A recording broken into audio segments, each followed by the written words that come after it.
Ça fait 2 semaines maintenant que Dieu a commencé en fait à nous parler de cette période, de la saison dans laquelle on est entré, de la saison par laquelle on est en train de passer maintenant, la saison qu'on est en train de vivre maintenant. Au départ, c'était la saison qu'on allait vivre. Maintenant, c'est la saison qu'on est en train de vivre. Cette période qui est très spéciale, on en a parlé depuis 2 semaines maintenant. Cette période en fait qui est remplie de pièges, c'est-à-dire que nous également, on doit être animés de la sagesse et de l'intelligence qui viennent de Dieu pour pouvoir en fait surmonter ces pièges-là.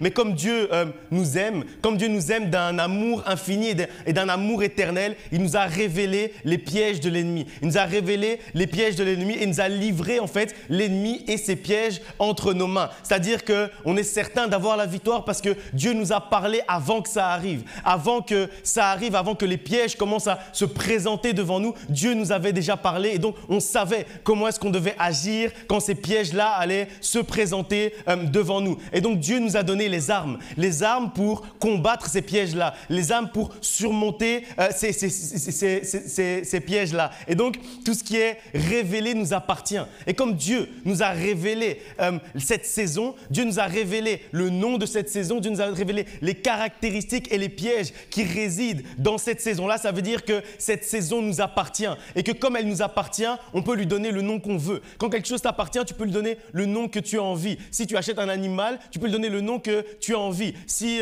tu achètes une maison, tu construis une maison, tu peux l'appeler, maison du bonheur. Tu l'appelles comme tu veux parce que ça t'appartient. Et comme Dieu nous a révélé cette saison, alors cette saison nous appartient et c'est à nous de lui donner le nom qu'on veut. C'est à nous de lui donner le nom qu'on veut réellement vivre. Et la raison pour laquelle en fait Dieu nous a révélé les détails de cette saison avant qu'elle arrive, la raison pour laquelle Dieu nous a révélé tous ces pièges-là de l'ennemi, c'est parce que comme on l'a lu il y a 2 semaines maintenant dans Ézéchiel 18, Dieu ne désire pas la mort de celui qui meurt. Dieu ne désire pas le malheur de celui qui vit dans le malheur. Dieu ne désire pas la tristesse de celui qui est triste. Au contraire, il désire en fait la joie de celui qui est triste. Il désire la vie de celui qui est en train de mourir. Il désire le bonheur de celui qui malheureusement est malheureux. Et donc, Dieu veut qu'on puisse changer notre manière de voir les choses, qu'on puisse changer notre angle de vue, qu'on puisse s'adapter à la saison pour réellement vivre dans la vie, qu'on se prépare et qu'on puisse réellement vivre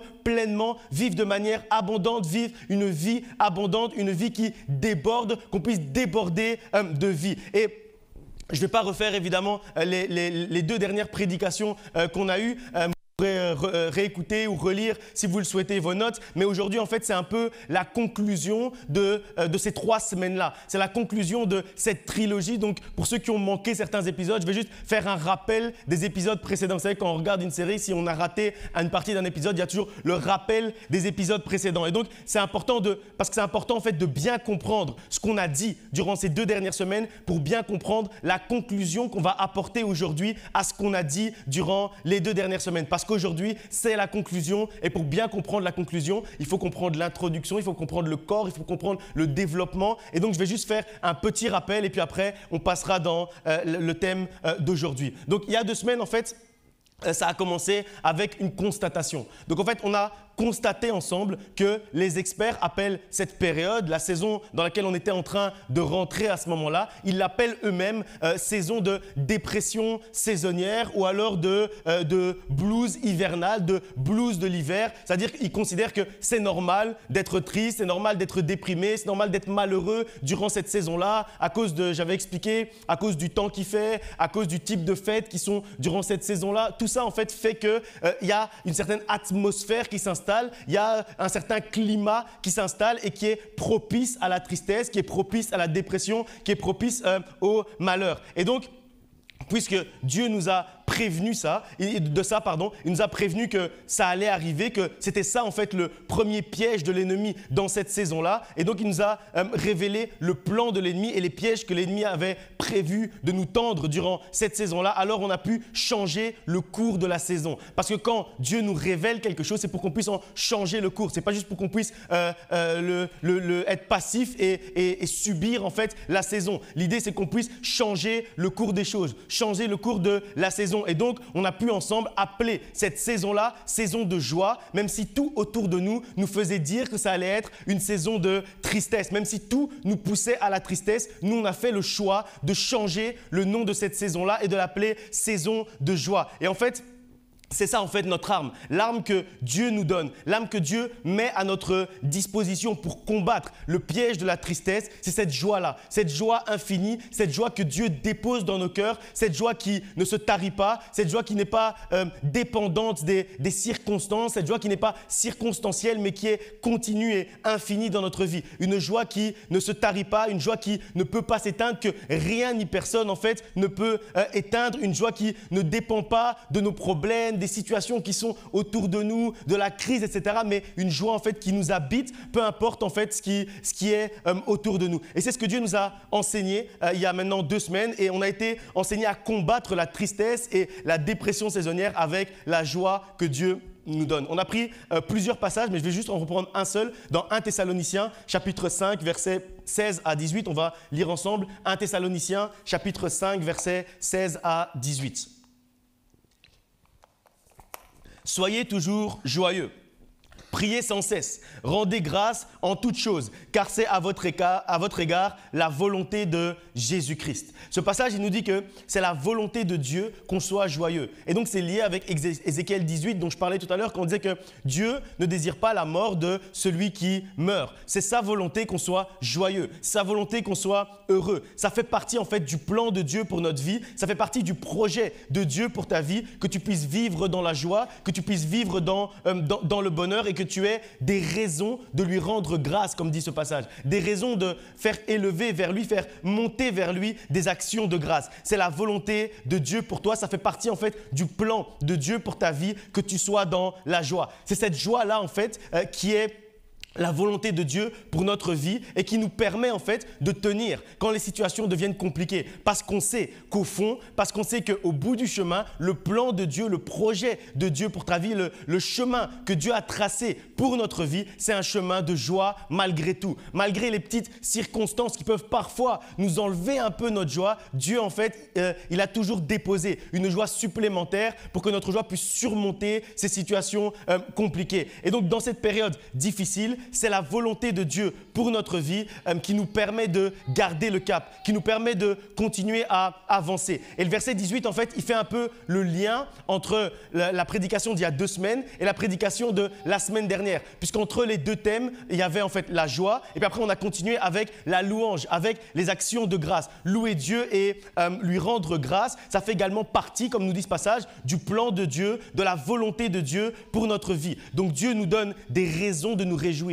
Dieu nous donne en fait des raisons, pas seulement de nous réjouir, mais également des raisons de lui rendre grâce, mais également des raisons de le louer, mais également des raisons pour qu'on puisse en fait mettre des mots sur ce sourire, mettre des mots sur cette joie, mettre des mots sur ce bonheur, c'est-à-dire lui rendre des actions de grâce, c'est-à-dire faire élever vers lui une louange qui est agréable à ses oreilles et que réellement il puisse voir qu'on est content, qu'on est heureux de son action dans notre vie. Et c'est pour ça en fait qu'il agit dans notre vie. C'est pour nous donner des raisons de lui rendre grâce, des raisons de le louer, qu'on ait directement des idées, qu'on puisse oublier aucun de ses bienfaits et élever son nom et le louer. Et donc c'est pour ça qu'on dit que c'est la volonté de Dieu qu'on puisse sourire. C'est la volonté de Dieu qu'on puisse être dans la joie. C'est la volonté de Dieu qu'on puisse être béni. Ça c'était donc il y a 2 semaines et puis on avait fait la jonction avec il y a 1 semaine. La semaine dernière, on a parlé de 2 choses très importantes. D'abord de la louange et surtout de la manière dont l'armée de l'Éternel utilisait la louange au moment où ils allaient combattre, au moment où ils allaient à la guerre, au moment où ils allaient vers un ennemi. Et c'est très intéressant puisque nous sommes aujourd'hui la nouvelle armée de l'Éternel. Non pas une armée physique, mais une armée spirituelle. Et donc on a vu qu'au sein de l'armée de l'Éternel, les musiciens et les chantres qui allaient chanter les chants de victoire à l'issue de la bataille, ils étaient aussi importants que les soldats eux-mêmes. On a vu ensemble ensemble la semaine dernière que quand ils allaient combattre, l'armée de Dieu, l'armée de l'Éternel, en fait, ils amenaient autant d'instruments de musique que d'armes pour se battre. Ça veut dire qu'au moment où ils allaient combattre, ils étaient déjà convaincus de la victoire qui allait suivre. Ils étaient déjà en fait en train de préparer la victoire, la manière dont ils allaient fêter la victoire, la manière dont ils allaient louer Dieu après la victoire, la manière dont ils allaient louer Dieu après la bataille, parce qu'ils étaient certains qu'il n'y avait qu'une seule issue à la bataille, une seule issue à la guerre, une seule issue au combat, c'était la victoire, parce qu'ils marchaient avec l'Éternel des armées. Et donc c'est très important de comprendre l'état d'esprit avec lequel marchait l'armée d'Israël, parce que c'est l'état d'esprit avec lequel on est censé marcher,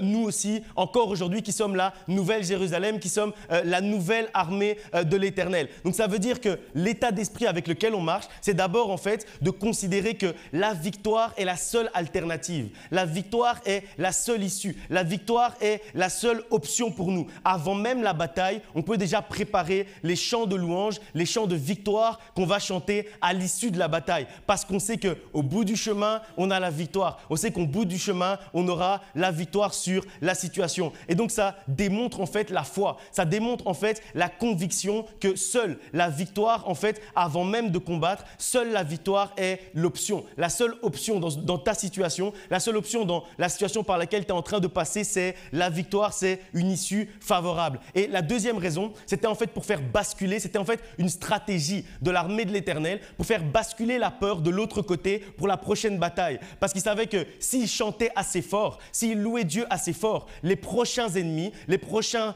peuples, la prochaine armée qui comptait les combattre, ils allaient déjà entendre leur chant de victoire et ils allaient déjà se dire « Dieu leur a encore donné la victoire ». Comme Dieu leur a encore donné la victoire, maintenant ils commencent à marcher vers nous. Et donc là où peut-être ils auraient pu avoir peur, en fait la peur change de camp. Quand on loue Dieu, la peur change de camp. Quand on célèbre Dieu pour ses bienfaits dans notre vie, la peur change de camp. Et au lieu qu'on ait peur du problème, c'est le problème qui commence à avoir peur de nous. Et donc, au lieu que les autres armées fassent peur à l'armée d'Israël faisait déjà peur avant d'arriver. Alors qu'ils étaient juste sur le chemin en train d'arriver, sur le chemin vers la prochaine bataille, ils chantaient des chants de louange, ce qui faisait que le prochain ennemi avait déjà peur d'eux. Et dans notre vie, c'est exactement la même chose. Et donc, c'est pour ça en fait qu'on marche sans crainte. C'est pour ça en fait qu'on n'a pas peur des situations. C'est pour ça qu'on n'a pas peur des problèmes qui pourraient arriver. Et donc ça en fait c'était le deuxième piège de l'ennemi. Après le piège de la tristesse, après le piège de la dépression,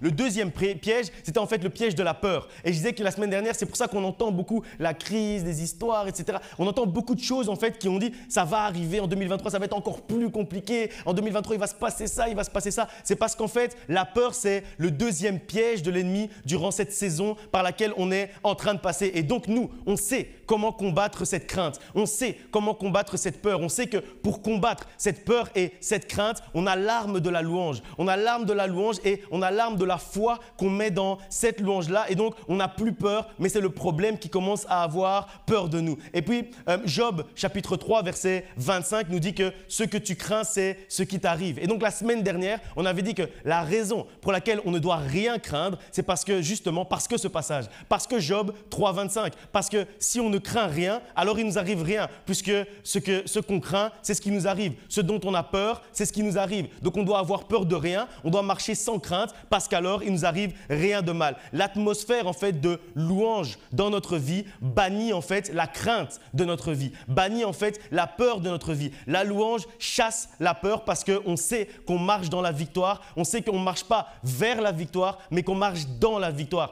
Que chaque pas qu'on fait, en fait, c'est un pas de victoire. Chaque pas qu'on fait, c'est un pas de libération. Chaque pas qu'on fait, c'est un pas de délivrance. Chaque pas qu'on fait, c'est un pas vers notre élévation. Parce qu'on sait qu'on marche dans la victoire, parce que Dieu nous a déjà donné la victoire précédemment. Et donc, je disais que là, on va maintenant conclure. Conclure, en fait, ces deux thèmes qu'on a commencés, qui sont très liés.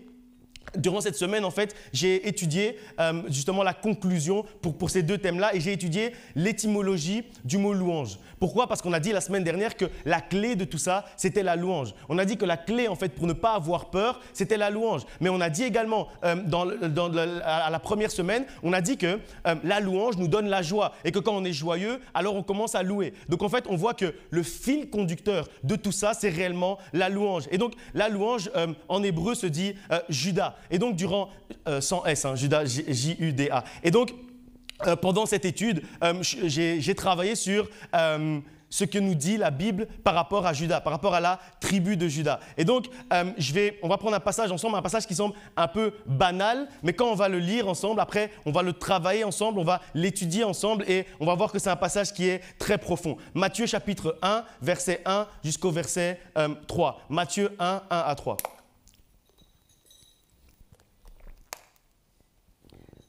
Généalogie de Jésus-Christ, fils de David, fils d'Abraham. Abraham engendra Isaac. Isaac engendra Jacob. Jacob engendra Juda et ses frères. Juda engendra de Tamar, Pharès et Zara. Pharès engendra Esrom. Esrom engendra Aram. On s'arrête là. Ce passage, quand on le lit comme ça, on dirait que c'est un passage très banal, c'est un passage qui ne peut rien nous dire, c'est un passage sur lequel on ne peut même pas prêcher ni apporter la parole. Si vous voulez faire un parallèle, donc là c'est les noms en grec, mais si vous voulez faire un parallèle dans Genèse 46 au verset 12, vous avez en fait les noms en hébreu, comme ça vous pouvez regarder un peu les traductions vous-même. Donc ça a l'air très banal comme passage quand on lit comme ça, la généalogie. La généalogie, souvent, quand on lit la Bible, les premières fois que j'ai lu la Bible de Genèse à Apocalypse, c'est les passages qu'on passe. C'est pas ça, on se dit, oh non, on ne va pas commencer à lire tel, engendra tel, c'est compliqué. On passe ce passage-là et on va directement aux histoires, on va directement là où c'est plus passionnant de lire. Mais vous connaissez très bien ma phrase, j'aime bien dire que dans la Bible, tout est important. Dans la Bible, chaque mot est important. Il n'y a rien en fait qui est écrit par hasard. Dans la Bible, tout nous enseigne. Même une virgule va nous enseigner, même un point d'exclamation. J'ai prêché il n'y a pas longtemps sur un point d'exclamation, même un point, même une virgule. En fait, même un point virgule, même deux points, j'ai prêché sur ça aussi il n'y a pas longtemps, peuvent nous enseigner. En fait, dans la Bible, réellement, il n'y a rien qui est écrit au hasard. Chaque mot, chaque virgule, chaque ponctuation a son importance et nous enseigne. Tout est écrit avec une raison. La Bible, réellement, c'est un trésor. Et parfois, pour découvrir un trésor ou pour découvrir peut-être l'entièreté du trésor, il faut pouvoir creuser un peu, il faut pouvoir aller un peu plus loin, il faut travailler un peu, il faut faire un peu d'effort pour découvrir en fait le trésor caché dans certains versets de la parole de Dieu. Et donc quand on travaille ce passage, quand on étudie l'étymologie, la signification des mots et des noms, ça devient en fait très intéressant. Parce que comme j'ai dit tout à l'heure, Juda, sans S, ça veut dire la louange, ça veut dire l'action de grâce, ça veut dire louer Dieu, lui rendre des actions de grâce. Et Pharès ou Péret, si on le regarde en hébreu, ça veut dire brèche. Ça veut dire percer. Et en fait, ça veut dire que quand on lit le verset 3, quand on dit « Juda engendra Pharès », en fait, textuellement, quand on traduit de cette manière-là, de manière textuelle, on dit « ça veut dire la louange crée une brèche, la louange engendre la percée ». C'est ce que dit ce passage. Quand on dit en fait « Juda engendre Pharès », en fait, on est en train de dire « la louange engendre la percée ». Et réellement, moi, quand j'ai lu ça, en fait, ça m'a bouleversé parce que je me suis dit qu'il y a vraiment des choses qui sont cachées et qu'il faut découvrir dans la parole de Dieu. C'est ça, en fait, que textuellement dit ce verset-là. Ma louange, mon action de grâce, la manière dont je vais être joyeux dans la louange, peu importe les circonstances, c'est ça, en fait, qui va engendrer ma percée. Ta louange génère ta percée. Je ne sais pas si vous vous rendez compte de la puissance de la parole de Dieu. Dans la généalogie en fait de Jésus-Christ, dans la généalogie du Messie, du Sauveur de l'humanité, à un moment donné, Dieu a choisi de coordonner la généalogie, il a coordonné l'enchaînement de ses ancêtres, l'enchaînement des ancêtres de Jésus-Christ pour que même son arbre généalogique puisse nous enseigner, pour que même son arbre généalogique puisse être un enseignement pour nous. Il y a un message caché dans la généalogie de Christ. Et en fait, je promets que moi, vraiment, quand j'ai entendu, parce que j'ai entendu ça d'abord, pour la première fois, ma tête a explosé. Vous voyez un peu l'emoji là, un peu avec la tête qui qui explose là. C'était un peu comme ça dans ma tête. Je me suis dit, mais comment c'est possible? Comment c'est possible que dans la généalogie, en fait, il y ait une phrase, que dans la généalogie de Christ, il y ait un message, que dans la généalogie de Christ, en fait, il y ait une prédication qu'on peut apporter et qui va nous enseigner et qui va nous encourager. Je me suis dit que vraiment, Dieu allait très très loin. Il va vraiment très très loin dans la manière dont on doit comprendre la parole de Dieu. C'est vraiment un trésor qui va très très loin. On doit creuser très très profond parfois. Et donc, je me suis assis et je me suis dit, là vraiment, c'est trop. En fait, ça a renforcé ma foi de voir la manière dont c'était écrit. En fait, ce genre de clin d'œil de Dieu, moi réellement, ça renforce ma foi. Parce que je me dis qu'il n'y a pas de hasard dans la vie chrétienne. Il n'y a pas de hasard en fait dans notre histoire avec Dieu. Dans notre marche avec Dieu, il n'y a pas de hasard. Tout compte. Même le nom de nos parents, même le nom de nos enfants, même le nom de nos frères et sœurs, tout compte en fait dans notre histoire avec Dieu. Et donc moi, ça me donne en fait une soif, une faim de découvrir encore plus la parole de Dieu. Je me suis dit en fait, il faut lire la Bible. Il faut dévorer la parole de Dieu. Il faut creuser pour trouver ce genre de trésor-là. Parce que ce genre de trésor, on ne va pas le découvrir juste en le lisant rapidement comme ça, juste en lisant la Bible comme un simple livre. On ne va pas le découvrir. Mais si on lit la Bible en la dévorant, si on lit la Bible avec une faim et une soif spécifiques, alors à ce moment-là, on va découvrir ce genre de trésor-là. Parce qu'on ne se rend pas compte du trésor qui est dans la Bible. Vous ne vous rendez pas compte des trésors qui sont dans la parole de Dieu. C'est pour ça que moi, en fait, je suis très passionné par la parole de Dieu. Moi, vraiment, ce qui me passionne dans la vie chrétienne, c'est réellement la Bible. Moi, je peux passer des heures à lire un passage, à lire un verset, une phrase comme ça parce que ça me passionne. Ça met en fait en moi un feu dévorant qui me passionne pour la parole de Dieu. Et je crois réellement que c'est quelque chose qu'on doit tous avoir. Ça, c'était un peu une parenthèse. Mais je voulais dire que dans la manière dont le salut c'est Jésus-Christ, dans la manière dont le salut a été amené sur la terre pour arriver en fait jusqu'au salut de l'humanité, il y a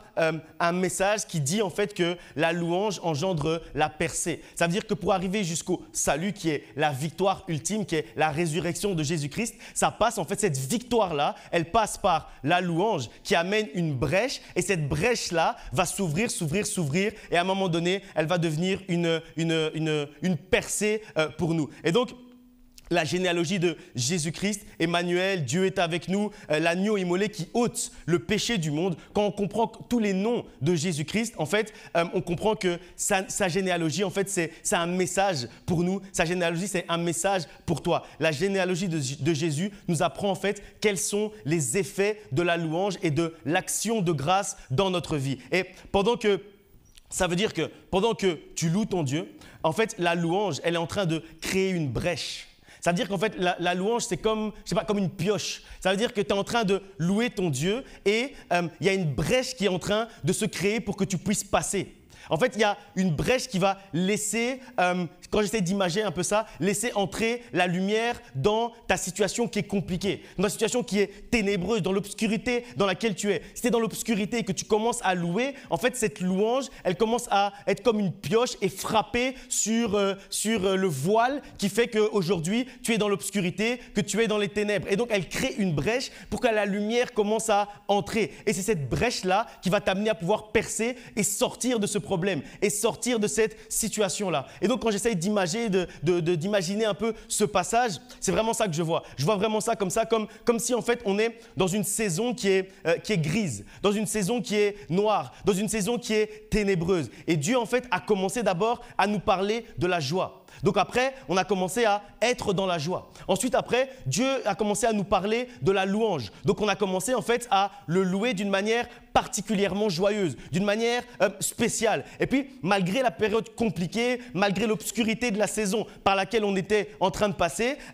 on continuait en fait à le louer avec cette joie-là. Et maintenant, Dieu est en train de nous dire pour cette conclusion-là, il nous dit que cette louange qui nous demande en fait de faire monter vers lui depuis 2 semaines maintenant, cette louange joyeuse qui nous demande de faire monter vers lui depuis 2 semaines maintenant, en fait, pendant qu'on était en train de faire monter cette louange, il y a 2 semaines, la semaine dernière et encore aujourd'hui, pendant qu'on était en train de faire monter cette louange-là, cette louange était en train de créer une brèche. Cette louange était en train de frapper. Cette louange était en train de frapper le mur qui nous empêche de sortir de la prison. Cette louange était en train de frapper pour créer une brèche, pour que la lumière puisse entrer et que cette lumière puisse éclairer l'obscurité ambiante.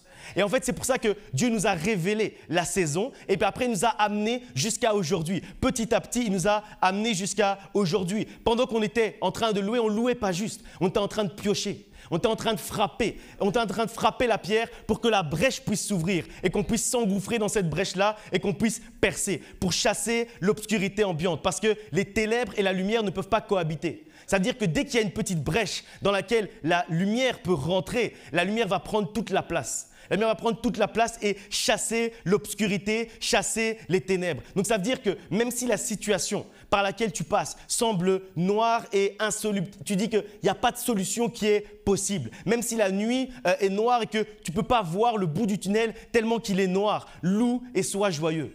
Si tu loues et que tu es joyeux, ta louange en fait, c'est même pas toi, ta louange, elle est en train de créer une brèche.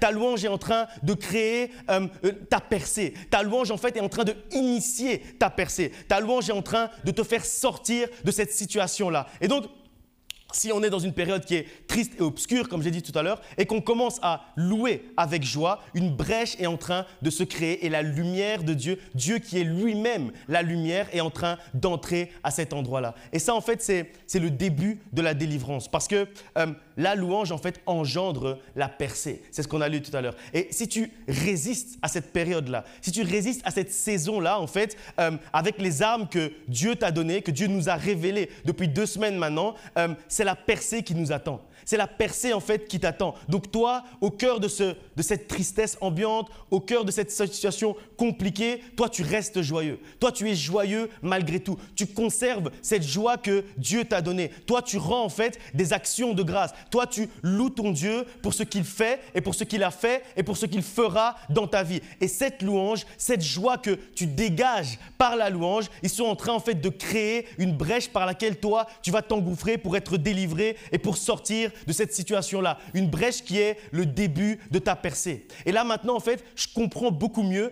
la réaction de Paul et Silas. Parce que je crois que Paul et Silas avaient déjà lu les écrits de Matthieu. Paul et Silas avaient déjà entendu parler de la généalogie de Jésus-Christ. Et donc c'est pour ça en fait que dans la prison, parce qu'on peut se poser la question, mais pourquoi c'est les premiers qui ont fait ça. Donc, qu'est-ce qui leur fait, à un moment donné, de louer Dieu dans la prison? C'est parce qu'ils savaient que la louange allait créer une brèche.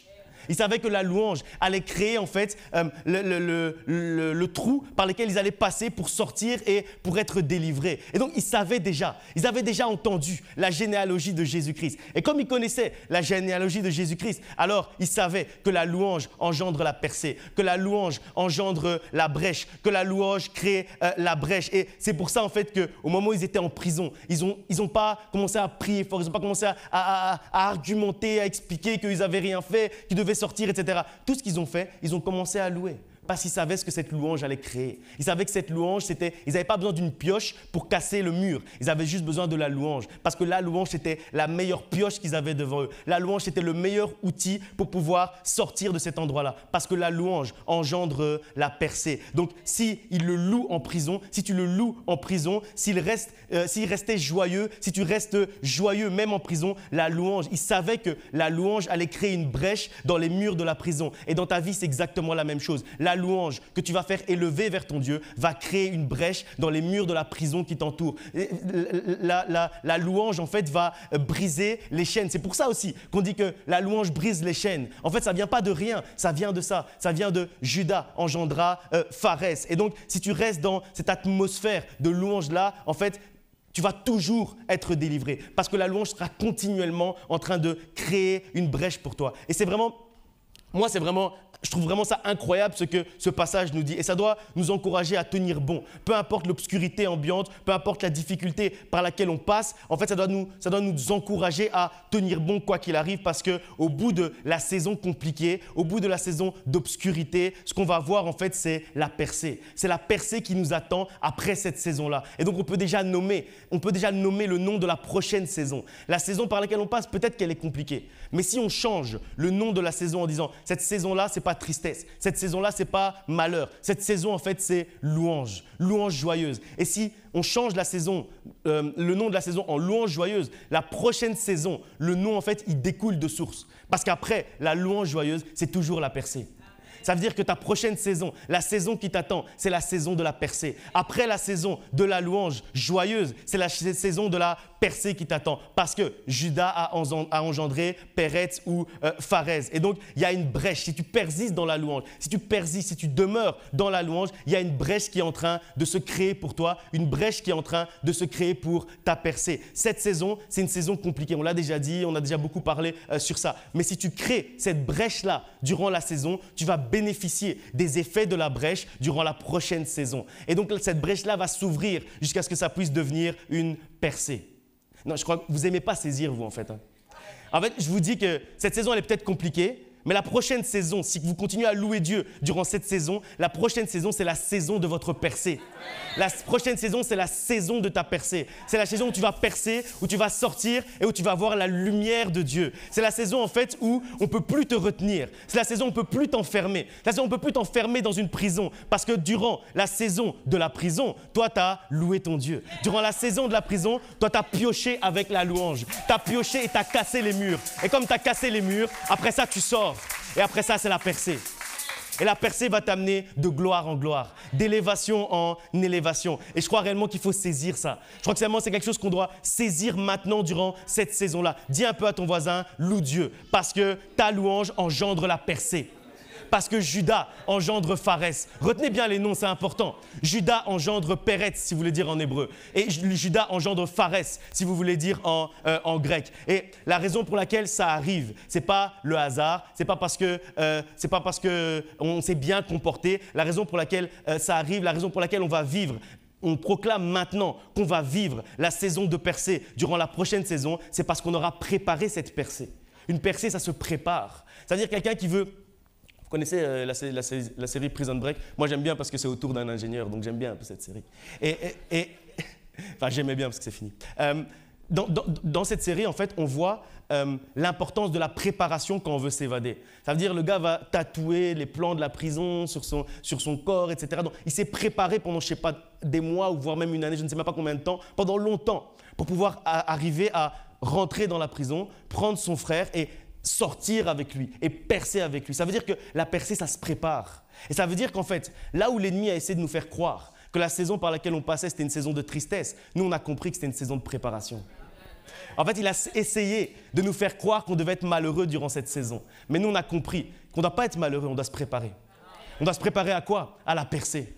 On doit se préparer à sortir. On doit se préparer à grandir. On doit se préparer à être élevé. On doit se préparer à vivre un bonheur qu'on n'a jamais vécu précédemment. On doit se préparer à être débordé par les bienfaits de Dieu dans notre vie. On doit se préparer à vivre une vie abondante. Parce que la saison qui suit, la saison de la louange joyeuse, c'est la saison de la percée. Parce que Juda a engendré Pharez. Je veux dire de retenir. Oh, quand même. Essayez de retenir un peu Pharez ou Péretz. Je crois qu'on avait affiché les deux traductions là-bas en haut. La louange est en train de creuser dans cette saison-là. Notre louange est en train de creuser pour nous. Et à un moment donné, elle aura suffisamment creusé. Et quand elle aura suffisamment creusé, ce sera ouvert. Et quand ce sera ouvert, ce sera la percée. Et quand ce sera ouvert pour toi, ce sera la percée pour ta vie. Parce que pour que la percée puisse arriver, il faut d'abord la brèche. La brèche, elle est en train... Maintenant, déjà depuis 2 semaines, elle est en train de s'ouvrir petit à petit. La brèche, elle est en train de s'ouvrir. Au fur et à mesure que tu loues, au plus tu loues, elle est en train de s'ouvrir. Donc toi, les efforts que tu dois faire, ce sont des efforts dans la louange seulement. Les seuls efforts que tu dois faire pour préparer ta percée, c'est des efforts dans la louange. C'est mettre une atmosphère de louange dans ta maison, mettre une atmosphère de louange dans ta voiture, mettre une atmosphère de louange dans tes oreilles quand tu marches. Garder cette atmosphère de louange, c'est ça ta préparation. Ta vraie préparation, c'est ça. Ta vraie préparation, c'est pas trop réfléchir aux situations, aux solutions, non. Ta vraie préparation pour ta percée, c'est la louange. Ta vraie préparation pour ta percée, c'est faire élever vers Dieu des actions de grâce. C'est ça en fait ta louange. C'est ça en fait ta préparation. Parce que la louange engendre la percée. Parce que Juda a engendré Pharez. Et vous savez quoi? C'est pas terminé. Dans ce passage, il y a encore autre chose. Il y a encore un peu plus dans ce passage-là. Parce que, on va le relire ensemble. On va le relire. Matthieu chapitre 3. Ceux qui n'avaient pas pris tout à l'heure, prenez aussi votre Bible, pas seulement les écrans, votre Bible aussi. Matthieu chapitre 1, versets 1 à 3. Généalogie de Jésus-Christ, fils de David, fils d'Abraham. Abraham engendra Isaac. Isaac engendra Jacob. Jacob engendra Juda et ses frères. Juda engendra de Tamar Pharez et Zara. Pharez engendra Esrom et Esrom engendra Aram, pardon. J'étais remonté, donc je reprends mes notes. Désolé. Donc je disais que ce n'était pas terminé. Parce qu'en fait, si vous regardez dans ce passage, ce qu'on va faire, c'est qu'on va énoncer la généalogie. Mais normalement, quand on énonce la généalogie en hébreu et chez les Juifs, on énonce seulement en fait ceux qui font réellement partie en fait de la filiation. Et ici, on voit que Judas, on va énoncer en fait ses 2 fils. On va énoncer en fait les jumeaux qu'il y a eu parce que ce sont des jumeaux en fait Pharès et Zara. Et donc normalement on énonce seulement celui qui fait partie de la filiation. Donc avant ça on va nous dire Abraham, mais on ne va pas parler des 2 frères d'Abraham. Abraham a eu 2 frères. On ne va pas parler de lui. On va pas parler d'eux. On va citer Jacob, mais on ne va pas citer Ésaü. Et on pourrait dire ouais mais c'est parce que c'est des jumeaux, on les a cités quand même. Non, Jacob et Ésaü c'était aussi des jumeaux. Pourtant on ne va pas citer Ésaü à ce moment-là. Mais on va dire malgré tout, on dit Judas, on dit ses frères, mais on ne les cite pas non plus. Mais après là, juste à cet endroit-là bien précis, on ne sait pas pourquoi, mais ils vont citer les 2 frères jumeaux. Pourtant, les 2 frères jumeaux, ce n'est pas les 2 ancêtres de Jésus. Il n'y en a qu'un des 2, il n'y a que Pharès qui est l'ancêtre de Jésus. Et donc là, on peut se demander pourquoi. On peut se demander pourquoi, en fait, à ce moment-là, on va citer les 2. Pourquoi est-ce qu'on va citer Zarak en hébreu ou Zara en grec? Et donc, Pharès, c'est la percée. Et donc là, du coup, on va quand même aller voir ce que ça veut dire, Zarak. Et Zarak, en fait, ça veut dire briller, éclatant de lumière. On se dit, oh. Ça veut dire qu'en fait, quand on lit tout ça, ça veut dire qu'on dit la louange a engendré une percée éclatante. Vous vous rendez compte de ce que nous dit la parole de Dieu? La parole de Dieu nous dit en fait que ça veut dire que ce n'est pas une simple percée. Ce n'est pas une percée commune. Ce n'est pas une percée que tout le monde peut avoir, que Dieu a prévue pour toi. La saison qui va suivre, je me trompais tout à l'heure quand je disais que c'est la saison de la percée. C'est la saison de la percée éclatante. Ça veut dire que ça rajoute une caractéristique à la percée. Parce que Judas, il a engendré Pharès, mais il a également engendré Zarak. Donc la vie de louange, ta vie de louange que tu es en train d'avoir maintenant, l'atmosphère de louange que tu es en train d'établir dans ta vie, elle va engendrer pas une percée classique, pas une percée qui ne va pas être vue, pas une percée que personne ne va remarquer, une percée éclatante, une percée de lumière. Tu vas percer avec éclat, tu vas percer avec une explosion de lumière. C'est ce que dit ce passage. Non, vous n'aimez pas saisir. Quand on dit des choses comme ça, il faut saisir. C'est quand... Non. En fait, ce passage, il nous encourage à tenir bon. Tenir bon dans les situations difficiles. Parce que la victoire, elle sera éclatante.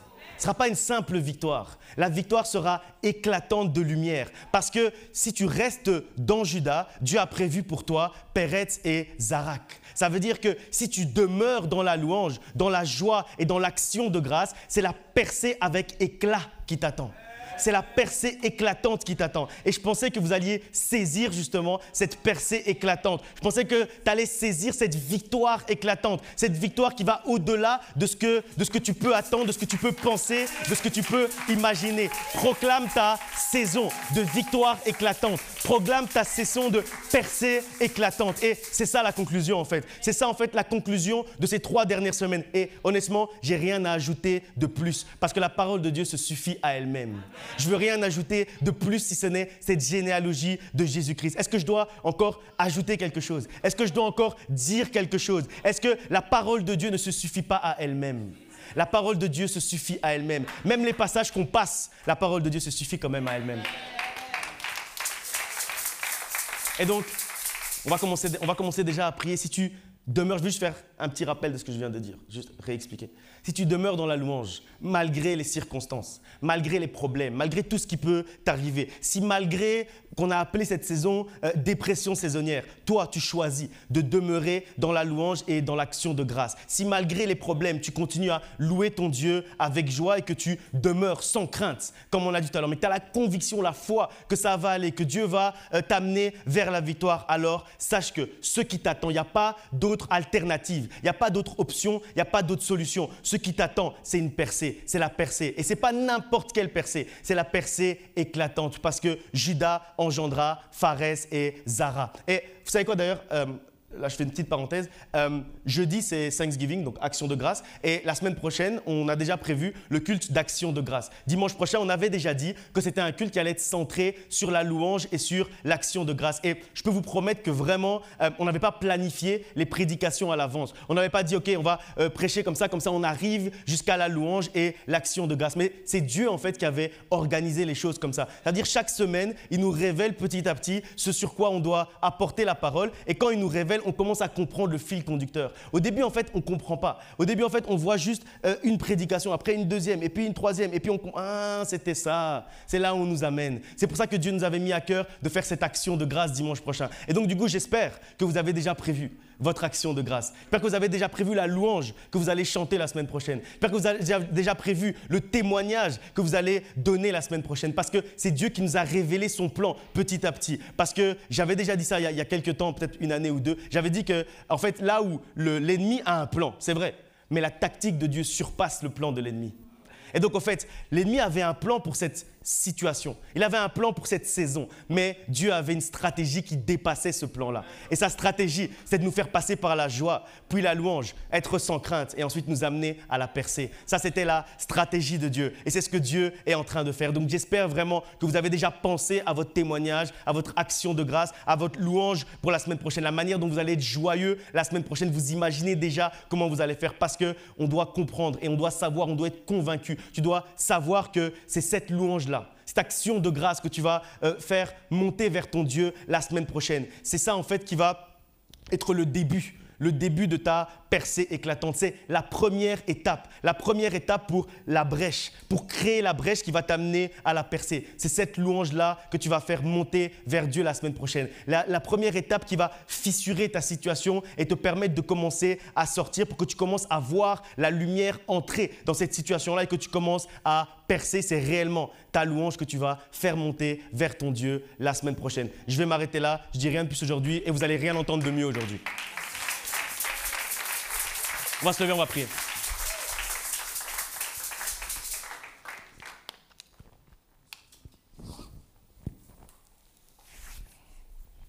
On va faire une prière de proclamation, c'est-à-dire qu'on va proclamer l'atmosphère de joie dans notre vie. On va proclamer que rien ni personne ne pourra nous enlever cette joie. Rien ni personne ne pourra nous enlever cette louange. Que réellement on puisse faire monter vers Dieu une louange spéciale, une louange de joie. Et que cette louange de joie soit en train de commencer à créer une brèche. Et commence déjà à voir la lumière qui rentre dans cette brèche, par cette brèche-là. Commence déjà à voir la lumière qui rentre et qui envahit cette situation compliquée, cette situation obscure, ce problème noir comme la nuit. Vois déjà la lumière de Dieu qui est en train d'entrer par cette brèche-là et éclairer tout cet endroit-là, éclairer tout ce problème, parce que c'est la percée qui t'attend. Prions ensemble. Père éternel, Dieu de gloire, nous approchons devant ton trône maintenant pour proclamer, Seigneur, proclamer la joie. Aujourd'hui, Seigneur, nous sommes venus pour proclamer que nous voulons te louer, parce que ta louange est en train de créer une brèche pour nous. Ta louange est en train de créer une brèche qui va nous amener à la percée, et pas n'importe quelle percée. Aujourd'hui, Seigneur, nous proclamons la percée éclatante.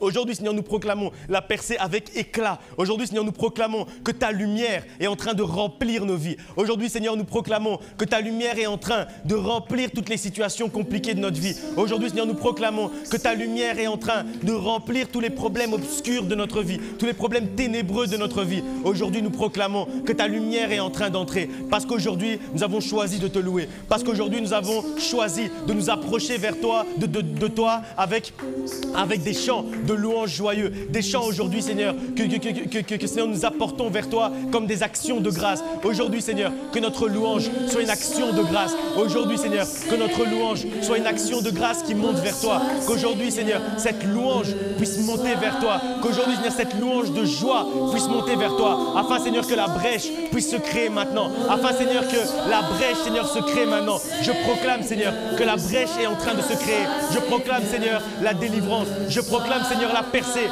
Parce que c'est toi, Seigneur, qui as choisi de nous révéler cela aujourd'hui.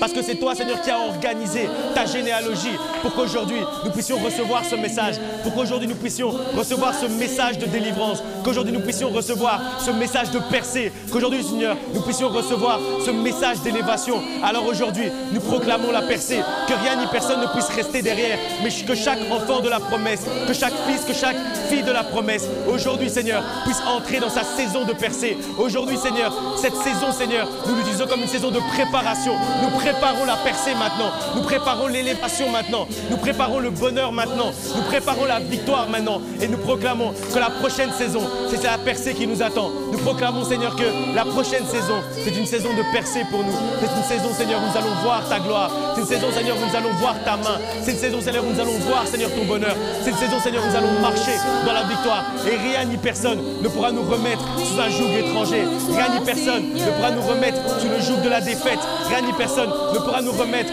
sous le joug de la difficulté, sous le joug du problème. Parce qu'aujourd'hui, nous proclamons que nous sommes complètement libres. Parce que ta louange nous a libérés. Parce que ta louange a créé une brèche par laquelle nous sommes entrés maintenant. Et nous sortons maintenant. Et nous sommes maintenant dans notre saison de percée. Reçois, Seigneur, reçois ma louange. Reçois, Jésus. Reçois, ô Seigneur. Reçois, Seigneur.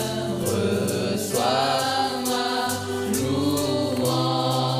Reçois, Seigneur. Reçois, ô Seigneur. Reçois, Seigneur. Reçois ma louange.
louange, Seigneur. Reçois, Seigneur, reçois ma louange. Encore une fois, disons-le, Seigneur, reçois Jésus. Je veux que tu reçoives ma louange, Seigneur, comme un parfum de bonne odeur. Reçois, Seigneur, reçois ma louange. Reçois, Seigneur. Reçois,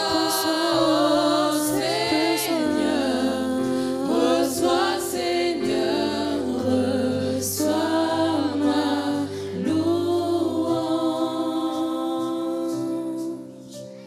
Amen. Est-ce qu'on peut acclamer ce Dieu-là qu'on loue?